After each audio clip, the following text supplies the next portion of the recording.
सभी टीजीटी के साथियों को हमारा नमस्कार। इंपॉर्टेंट क्वेश्चंस जो मैंने आपको 25 तक कराए थे उसके आगे की अब हम लोग कंटिन्यूटी पूरी कर लेते हैं और आपको बताने की कोशिश करूंगा कि क्वेश्चन नंबर 26, इससे पहले मैंने 25 तक कराए थे। Acetylene on reaction with Cu2Cl2 और NH4OH, यानी कहने का मतलब है जब एसिटाइलिन रिएक्शन करता है क्यूप्रस क्लोराइड से तो आपको पता होना चाहिए। अगर मैं रिएक्शन यहाँ लिखता हूँ तो देखिए CH हो गया, ये आपका यहाँ ट्रिपल बॉन्ड CH हो गया, और इसकी रिएक्शन अगर आप Cu2Cl2 से कराते हैं NH4 2NH4OH के साथ में, तो फिर यहाँ जो प्रोडक्ट मिलेगा वो आपका यहाँ CCU ट्रिपल बॉन्ड हो जाएगा, यहाँ पर CCU, यानी ये इसका ब्रिक रेड प्रेसिपिटेट मिलता है। साथ में आपके 2NH4Cl निकलेंगे और निकलेगा यहाँ पर 2H2। बहुत ही important, very very important examination oriented question है, इसलिए इसको ध्यान दीजिएगा।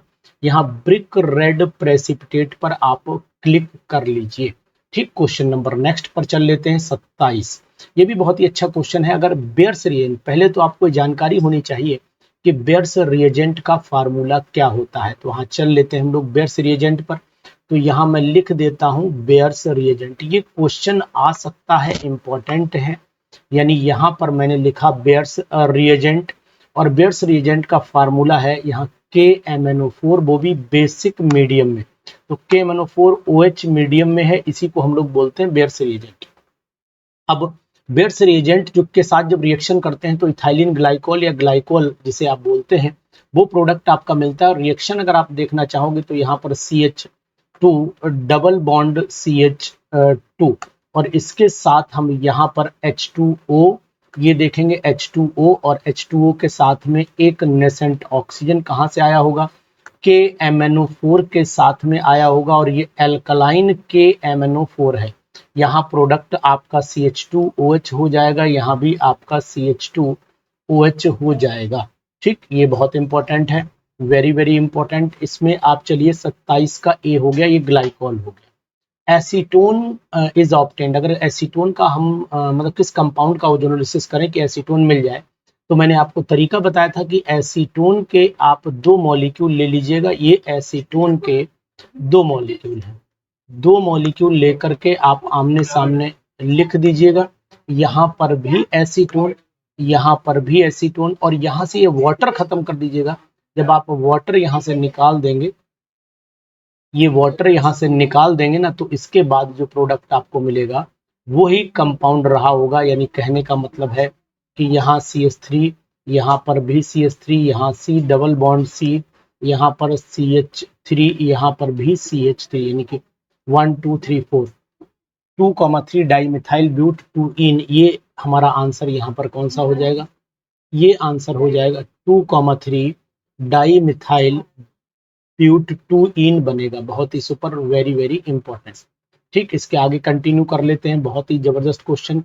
Al4C3 को जब हम वाटर से रिएक्शन कराते हैं तो ये हमारे पास में है Al4C3। इसको अगर हम लोग 6 वाटर के मॉलिक्यूल ले लेते हैं, बाद में बैलेंस कर लेंगे, तो यहाँ पर 4 AlOH का होल थ्राइस बनेगा, AlOH का होल थ्राइस, और साथ में निकलेंगे यहाँ पर 3CH4। अब चेक कर लेते हैं, 4 3 12 और 4 3 12 में 24, यानी कि कारण हमें यहाँ पर लेने पड़ेंगे अब आप 12 H2O लेने पड़ेंगे, तब हमारा 24 आंसर आएगा। तो यहाँ पर मैं 12 H2O ले लेता हूँ, तो एक आंसर में जो बन रहा है वो बन रहा है यहाँ पर मीथेन प्राप्त होता है, क्योंकि यहाँ मीथेन आपको दिख रहा होगा, है ना। Super question.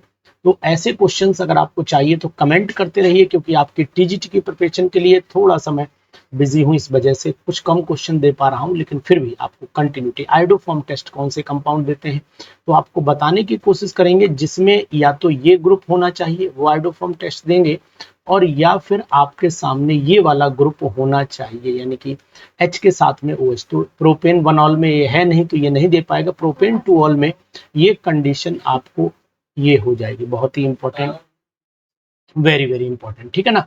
इसको कर लीजिए। ये क्वेश्चन भी बहुत सुपर है कि अगर यहाँ पर जिंक मरकरी और HCl, जिंक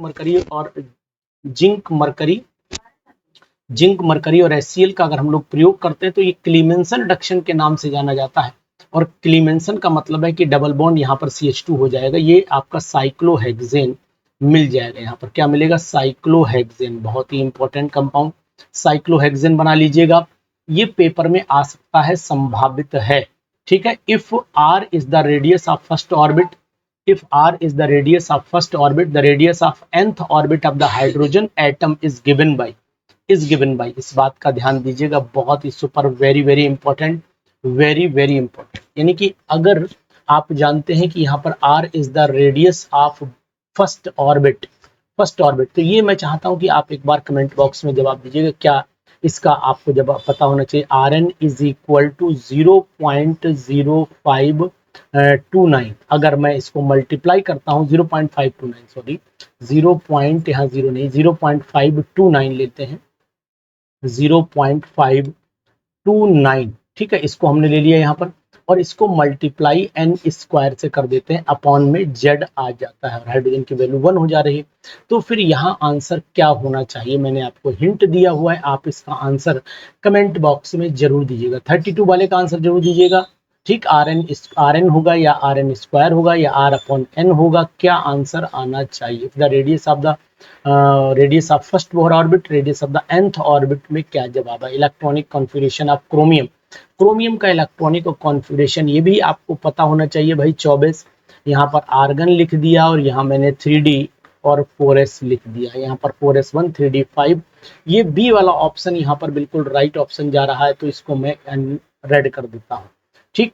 तो आप इसका जवाब मैं इंतजार करूंगा। 32, एक क्वेश्चन आपको और दूंगा आगे। आइसोटोन वो होते हैं न्यूट्रॉन का नंबर सेम होता है। तो 76 में से आप जो है 32 घटा दीजिए, तो आंसर आया आपका 4, और यहाँ पर 3, ये आपका बचा 6 में से 2 गया, 4 बचा, और यहाँ पर 44 आएगा, सॉरी ये आपका हो गया 44, यानी कि 4 आ जाएगा।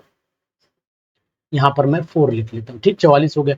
अब 44 न्यूट्रॉन किस में आ रहा है, यहाँ देखो 7 में से 2 गया, यहाँ 5 नहीं आ पाएगा, यहाँ 7 में से 3 गया, यहाँ पर आपका 7 में से 2 गया 5, 7 में से 3 गया 4 आ गया, और 8 में से 3 गया आपका 5 आ गया, तो यहाँ पर भी पॉसिबल नहीं है। यहाँ देखो 78 34 वाले को देखो, 8 में से ये 7, ये बिल्कुल सही, डी वाला ऑप्शन हमें यहाँ पर बिल्कुल 100% परफेक्ट हो जाएगा, 100% परफेक्ट। यानी 34 वाला जो ऑप्शन है, 34 का डी ऑप्शन होगा। आप लोग भी जरूर चेक कर लीजिएगा, बिल्कुल super question. Choose the correct statement, इसमें से कौन सा स्टेटमेंट, यानी कि all the actinoids are radioactive, बिल्कुल सही है। यूनिट्स ऑफ बिल्कुल सही है, रेडियो एक्टिव बिल्कुल सही। तो यहाँ पर ऑल आर ट्रू पर मैं जाऊंगा, सभी स्टेटमेंट एकदम परफेक्ट हैं, 100% परफेक्ट हैं। तो इस क्वेश्चन को भी आप जरूर कर लीजिए साथियों। आइसोटोप कब बनते हैं, तो मैं आपको बताने की कोशिश करूंगा। अगर मान लो कंपाउंड हमारे पास ए है, एटॉमिक नंबर जेड है, कंपाउंड हमारे पास, और यहाँ पर वाई कर देते हैं, ऐसा कर लेते हैं, इसे मैं एक्स मान लेता हूँ, और ऊपर ए मानना पड़ेगा तब सही रहेगा। यहाँ पर ए मान लेते हैं, और यहाँ पर हम लोग यहाँ पर मुझे एक्स मानना पड़ेगा।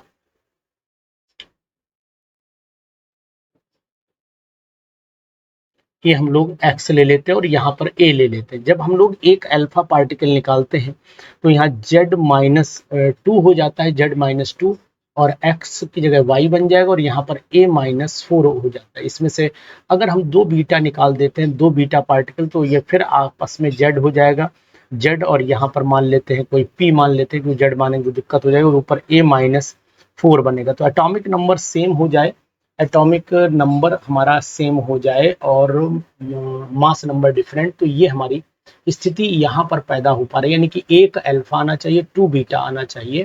तो आंसर क्या आएगा, आंसर फिर हमारा आएगा एक अल्फा और 2 बीटा डिके पर ही ये संभव है। क्वेश्चन बहुत ही सुपर है। एज की जो एज ऑफ अर्थ है वो कैसे डिटेक्ट होती है, इस पर भी क्वेश्चन हमारा बहुत अच्छा क्वेश्चन है ये वाला। तो एज ऑफ द अर्थ, आप चलिए इस पर, age of the earth is calculated by, तो कार्बन 14 इसके लिए जिम्मेदार होता है। इसी से हम लोग एज के पता करते हैं। Stable nuclei N/P ratio equal to 1 होना चाहिए। अगर मोर देन और लेस देन है तो फिर इसका मतलब वो अनस्टेबल माना जाएगा। ये क्वेश्चन आ सकता है। विच इज मैजिक नंबर, तो ये 2, 8, 20, 50, 80 ये सभी मैजिक नंबर है, तो यहाँ पर हम लोग ऑल लगा देते हैं। मोस्ट एसिडिक सॉल्यूशन कौन है, तो जिसकी पीएच वैल्यू सबसे कम होगी, तो यहाँ सबसे कम पीएच वाला हमें यही दिखाई दे रहा है, यही सबसे ज्यादा एसिडिक सॉल्यूशन माना जाएगा। बफर सॉल्यूशन अब आप जानते हो weak acid and it's salt with strong base, यही वाला है यहाँ पर, ठीक है। वीक एसिड भी है, स्ट्रॉन्ग बेस के साथ में जुड़ा हुआ भी है, ये भी बहुत ही अच्छा क्वेश्चन है, इसको जरूर कर लीजिएगा। शेप ऑफ PCl5 कैसी होती है, तो PCl5 आपको बताने की कोशिश करूंगा। यहाँ पर P लिखा जाता है और यहाँ पर आप ऐसे कर लीजिए, ये कर लीजिए, यहाँ पर Cl, यहाँ पर Cl, यहाँ पर Cl, यहाँ पर Cl, यहाँ पर Cl, ठीक। ये PCl5 की शेप आप बना लीजिए और ये आपकी ट्राइगोनल बाई पिरामिडल शेप यहाँ पर तैयार हो जाएगी। कौन सी हो जाएगी? Trigonal bi pyramidal. तो यहाँ ध्यान दीजिएगा, ट्राइगोनल बाई पिरामिडल शेप आप ऐसे बना लीजिए। तो यहाँ हम लोग इस ऑप्शन पर चलते हैं, यानी ट्राइगोनल बाई पिरामिडल को टिक कर लेते हैं, ठीक। बहुत ही अच्छा क्वेश्चन, ये भी कर लीजिएगा ध्यान से। इसी के बाद चलते हैं, कंटिन्यूटी बना लेते हैं आपकी, और यहाँ पर आ जाते हैं मोस्ट पोलर वैल्यू किसकी होगी, यानी कि जो डाइपोल मोमेंट है वो किसकी वैल्यू ज़्यादा आएगी। तो डाइपोल मोमेंट में तो भाई NCl3 नहीं CH4 मोस्ट, तो यहाँ पर ये वेरी इलेक्ट्रॉन नेगेटिविटी में डिफरेंस यहाँ बहुत ज़्यादा नहीं, यहाँ बहुत ज़्यादा नहीं, यहाँ पर कैंसिल आउट 0 आ ही जाता है। तो मोस्ट पोलर में यहाँ पर अमोनिया ही मॉलिक्यूल जो है वो पॉसिबल है। मोस्ट एसिडिक कौन सा है, तो आप जानते हैं कि एसिडिक करेक्टर सबसे ज़्यादा HClO4 का होगा, क्योंकि जितना ऑक्सीडेशन नंबर 1 बढ़ रहा है एसिडिक करेक्टर उतना ही बढ़ रहा है।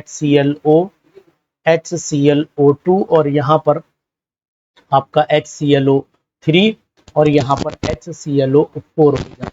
ये बहुत ही इंपॉर्टेंट सुपर क्वेश्चन है, very important. Which when ethylene gas is passed through bromine water, अगर इथाइलिन गैस ब्रोमीन वाटर से, तो it decolourises the colour of bromine water, it decolourises the colour of bromine water. ClO4 ion has the hybridisation, ClO4 ion has the hybridisation. तो hybridisation यहाँ पर क्या होगी, यहाँ पर हाइब्रिडाइजेशन आपकी होगी, परक्लोरेट है sp3 हाइब्रिडाइजेशन हो जाएगी, क्योंकि ClO3 में हाइब्रिडाइजेशन निकाल के भी आपको मैं दिखा देता हूँ। तो Cl सेंट्रल एटम है, H इज इक्वल टू हो गया हाफ, और वैलेंस इलेक्ट्रॉन क्लोरीन में जो होते हैं वो आपके 7 होते हैं, प्लस मोनोवैलेंट इसमें कोई है नहीं 0, V+M-C कैटाइन ये है नहीं, +1 हो जाता है, यानी 8/2 हो जाएगा। और 8/2 का मतलब हाइब्रिड ऑर्बिटल यहाँ पर 4 निकल करके आएंगे, तो यहाँ बी ऑप्शन और राइट हो जाएगा, करेक्ट हो जाएगा। Super, very important. Increasing order of the bond distance की अगर मैं बात करता हूँ, तो increasing order of bond distance में जो है सिंगल बॉन्ड करेक्टर यहाँ पर आ जाए, यहाँ पर ट्रिपल बॉन्ड, यहाँ पर डबल बॉन्ड। देखो अगर हम इसे देखते हैं तो ये वाली कंडीशन आपकी यहाँ पैदा हो जाती है, सॉरी ये वाली कंडीशन आपकी यहाँ पैदा हो जाएगी, उल्टा एरो लगेगा यहाँ पर, तो ये हम उल्टा एरो लगा लेते हैं, इसमें यहाँ लगाते हैं उल्टा एरो। 1 मिनट का समय दो, मतलब स्लो है थोड़ा। तो ये डबल बॉन्ड हो गया, इस तरीके का एरो लगेगा, यानी ट्रिपल बॉन्ड करेक्टर है। इसके बाद ये सबसे छोटा होगा यहाँ पर, इसके बाद इसमें डबल बॉन्ड करेक्टर है, इससे बड़ा होगा, और इसके बाद जब आ जाते हैं तो यहाँ पर डबल बॉन्ड O, और ये बॉन्ड लेंथ ज़्यादा आ जाती है सिंगल बॉन्ड करेक्टर होने के कारण। तो ए ऑप्शन हमारा यहाँ पर बिल्कुल ही परफेक्ट ऑप्शन ए है। ए को आप अंडरलाइन कर लीजिए, यही आ सकता है संभावना बॉन्ड डिस्टेंस पर इस क्वेश्चन की पूरी है। फिर आ जाइए 48वें क्वेश्चन पर, जीरो डाइपोल मोमेंट किसका आएगा, तो ये सभी जीरो वाले ही हैं, क्योंकि सभी की शेप देख लो, जो डाइपोलर करेक्टर जो है वो कैंसिल आउट हो जा रहा है। मॉलिक्यूल में sp2 हाइब्रिडाइजेशन है, तो एंगल आपको पता होना चाहिए, sp में 180 और sp3 में 109.5, sp2 में 120 आता है, याद रखना। 50 क्वेश्चन है, molecule having ionic covalent and coordinate bond. तो एक अमोनियम क्लोराइड एक ऐसा मॉलिक्यूल है जिसके अंदर आपको सभी बॉन्ड दिखेंगे, जैसे ये आपका NH, ये आपका NH, ये आपका NH, और ये आपका हो गया पॉजिटिव। तो ये NH4 में कोऑर्डिनेट कोवेलेंट है, और यहाँ Cl नेगेटिव हो गया। अगर मान लो इसे ऐसे भी लिखना चाहो तो आप इसे ऐसे भी लिख सकते हो, कोई प्रॉब्लम नहीं है, ध्यान दीजिएगा, ऐसे भी आप इसे लिख लेंगे।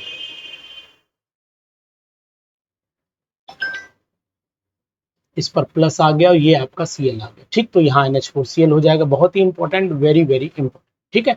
तो इसी के आगे अगर क्वेश्चन कंटिन्यू करवाना चाहते तो कमेंट करिएगा, और 32 वाले का जवाब कमेंट बॉक्स में जरूर दीजिएगा। Thank you, have a nice day.